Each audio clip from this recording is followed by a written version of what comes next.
বা সেই দৰ্শনবিলাক অধ্যয়ন কৰে।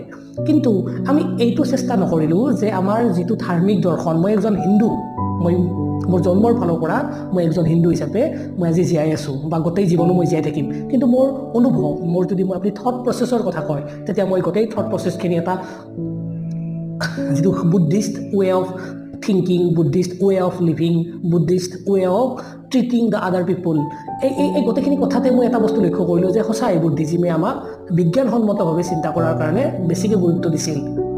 কিন্তু আমি সদায় এটা কথাতে লাগি থাকিলোঁ যে আমাৰ হিন্দুত্ব দৰ্শন, আমি হিন্দু, আমি এনেকুৱা পূজা পাতল কৰোঁ, আমাৰ মাজত বহুত কেইটা জাতিভেদ আছে, এই কথাবিলাকক আমি বেছিকৈ বান্ধি ৰাখিলোঁ। আৰু আমি আমাৰ এই দৰ্শনবিলাকৰ ভিতৰত যে বহুত বিজ্ঞানসন্মত দৰ্শনো সোমাই আছিল, সেইবিলাক কথা আমি এবাৰো চকু নিদিলোঁ। যাৰ কাৰণে আমাৰ কি হ'ল, আমি আমাতকৈ পশ্চিমৰ দেশবিলাকে আমাতকৈ অতি সহজে, অতি সোনকালে সিহঁতে বিজ্ঞানসন্মতভাৱে গোটেই থিয়ৰমবিলাক প্ৰুভ কৰি